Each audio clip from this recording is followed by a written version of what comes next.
কেতিয়াবা ভাবিছেনে যে কাৰোবাৰ যদি চুগাৰ বেমাৰ হ'ব লগা থাকে, যদি আগতে গম পোৱা যায় যে মোৰ চুগাৰ বেমাৰ হ'ব, তেনেহ'লে তাৰ পৰা কিছুমান প্ৰিভেনশ্যন ল'ব পৰা যায়।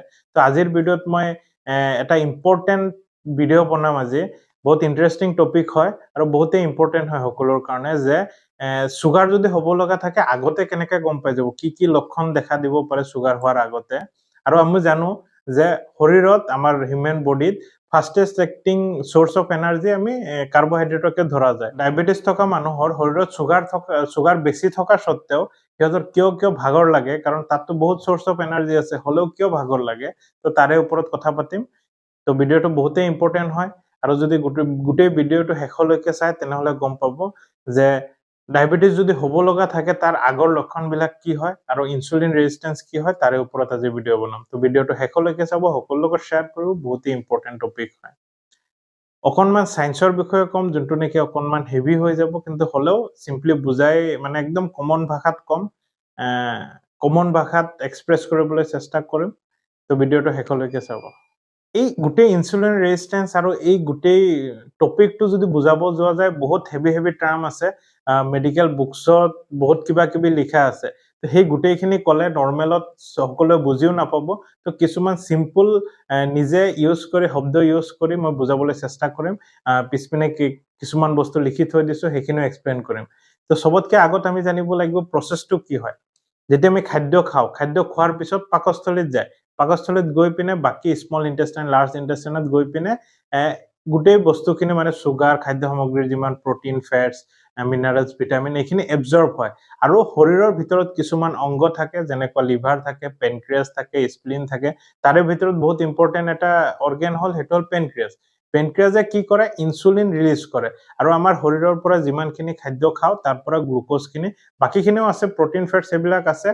এতিয়া প্ৰাইমেৰিলি অকল গ্লুক'জৰ কথাটো কওঁ, যে মানে চুগাৰ, কাৰ্বহাইড্ৰেটটো কি হয়? কাৰ্বহাইড্ৰেটটো এবজৰ্ব হয় আৰু কাৰ্বহাইড্ৰেট মানে শৰীৰত গৈ পিনে ভাঙি চুগাৰ হয়গে। তো কাৰ্বহাইড্ৰেট, চুগাৰ অল্টাৰনেটিভলি ইউজ কৰি আছো আৰু। তো চুগাৰটো যেতিয়া পাকস্থলীৰ পৰা এবজৰ্ব হৈ পিনে তেজৰ হীৰাত যায়, মানে ব্লাড ভেচেলছত যায়, গৈ পিনে তাত গৈ পিনে যেতিয়া টাৰ্গেট চেল থাকে, মানে কোষ থাকে, সেইবিলাক টিস্যুত গৈ পিনে বা চেলত গৈ পিনে ইউটিলাইজ হয়। ইনচুলিনে কি কৰে? চুগাৰবিলাক শৰীৰৰ চেলবিলাকত এবজৰ্ব হ'বলৈ সহায় কৰে, ভিতৰত সোমাবলৈ সহায় কৰে।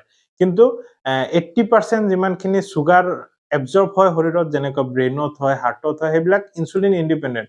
যে শৰীৰত আপোনাৰ ইনচুলিনৰ কমি হৈছে বা ডায়েবেটিছ হৈছে, যে আপোনাৰ হাৰ্টটো বন্ধ হৈ যাব তেনেকুৱা নহয়, ব্ৰেইনটো বন্ধ হৈ যাব তেনেকুৱা নহয়। তো সেইখিনি চলিয়ে থাকিব লাগিব, ইম্পৰ্টেণ্ট হয় আৰু চলিয়ে থাকিব। লিভাৰত এবজৰ্ব হোৱাটোত কোনো প্ৰব্লেম হ'ব তেনেকুৱা নহয়।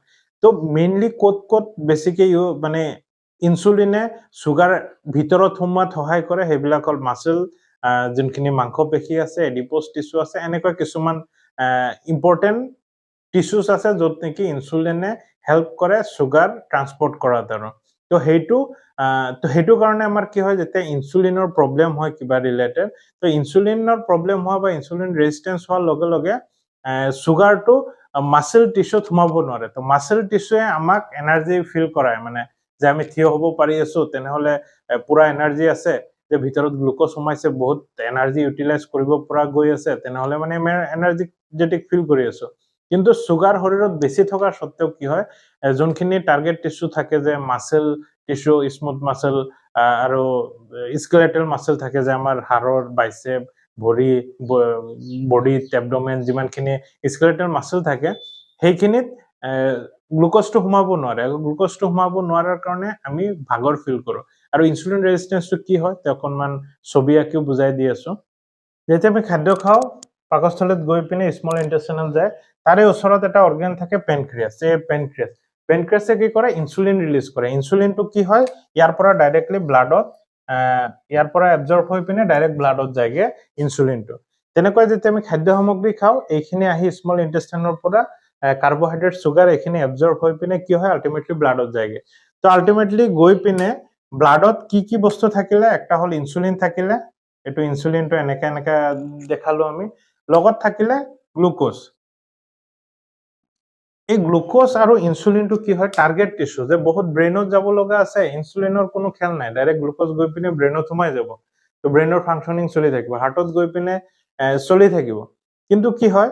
যেতিয়া আমাৰ স্কেলেটাল মাসল মানে মাংসপেশী ভৰি হাত এইবিলাকত যেতিয়া সুগাৰ চেলত সোমাব লাগে তেতিয়া কি হয় মানে ইনসুলিনটো গৈ পিনে চেলৰ মাজত এনেকুৱা এটা ৰিসেপ্টৰ থাকে যে সুইচ চাবিৰ নিচিনা আৰু ইনসুলিনে গৈ এই তলাটো মানে ৰিসেপ্টৰটো গৈ লাগিলেহে এই তলাটো খুলিব তাৰ পিছতহে গ্লুকোজটো গৈ পিনে চেলৰ ভিতৰত সোমাব পাৰিব আৰু চেলৰ ভিতৰত সোমালে মানে এইখিনি ধৰি লওক মাসল এই গোটেইখিনি আৰু এটো ব্লাড ভেসেল গৈ আছে এখিনি মাসলৰ সেলস বিলাক আছে আৰু কোষ বিলাক আছে তো গোটেইখিনি মাসলৰ ভিতৰৰ পাৰ্টে দেখাই আছো ধৰি লওক তো যেতিয়া ইনসুলিন গৈ পিনে এনেকুৱা ৰিসেপ্টৰ থাকিব সেলত কোষত তাত গৈ পিনে লাগি পিনে যদি এটো কাম কৰা আৰম্ভ কৰে তেনেহলে কি হ'ব এই গ্লুট4 বুলি একটা ট্ৰান্সপোৰ্টাৰ থাকে মানে দৰ্জা বুলি ধৰি লওক সেই দৰ্জা দি গ্লুকোজটো সোমাব শৰীৰত মানে সেই সেল বিলাকত তাৰ পিছত সেইখিনি ভিতৰত গৈ গ্লুকোজ ভাঙি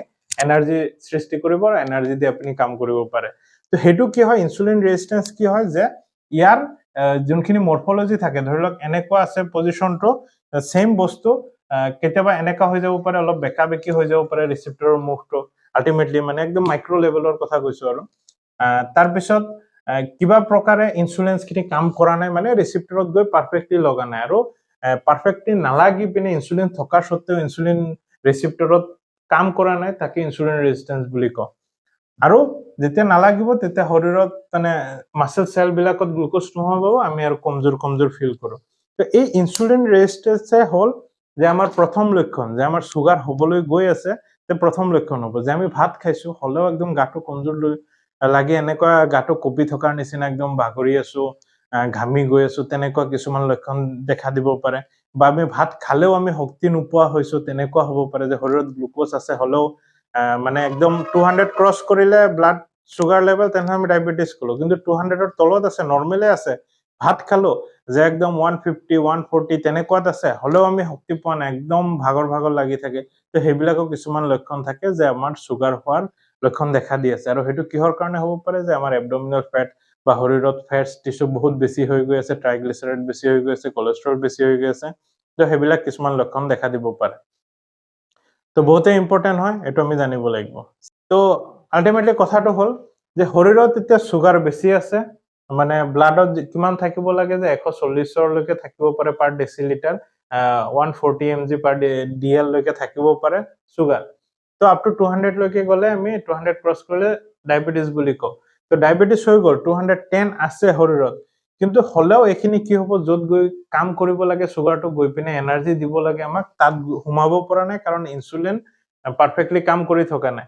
তো সেই কাৰণে কি হয় ইনসুলিনটো দিয়া যায় আমাৰ ট্ৰিটমেন্ট হিচাপে যে ইনসুলিন কম হৈ গলে ইনসুলিন দিয়া যায় বা ইনসুলিনে যদি ৰিসেপ্টৰত কাম নকৰে তেনেহলে হেতু ওয়াইজ আমাৰ ট্ৰিটমেন্ট কৰা যায় আৰু তো সেই কাৰণে আমি গম পালো যে আমাৰ শৰীৰত সুগাৰ বেছি থাকিলেও যদি আমাৰ টাৰ্গেট টিস্যু যে স্কেলেটাল মাসলত সোমাব নোৱাৰে সেই কাৰণে আমি ভাগৰ অনুভৱ কৰো আৰু ইনসুলিন ৰেজিস্ট্যান্স মানে ইনসুলিন থাকা সত্ত্বেও ইয়াত কাম নকৰাৰ কাৰণে এনেকুৱা প্ৰবলেম হয় তো ভিডিওটো বহুতে ইম্পৰ্টেন্ট যে এইখিনি কেনেকা কমাব পৰা যায় এইখিনিতে এজ ইউজুৱেল আগত যেনেকুৱা ৰুল আছে এক্সাৰসাইজ কৰিব লাগিব ভাল ফাইবাৰস খাব লাগিব পানী এক্সেসিভ ইনটেক কৰিব লাগিব ফেটস কমাব লাগিব এইখিনি আৰু নৰমাল তো ভিডিওটো বহুত ইম্পৰ্টেন্ট সকলোৰ লগত শেয়াৰ কৰিব বাই বাই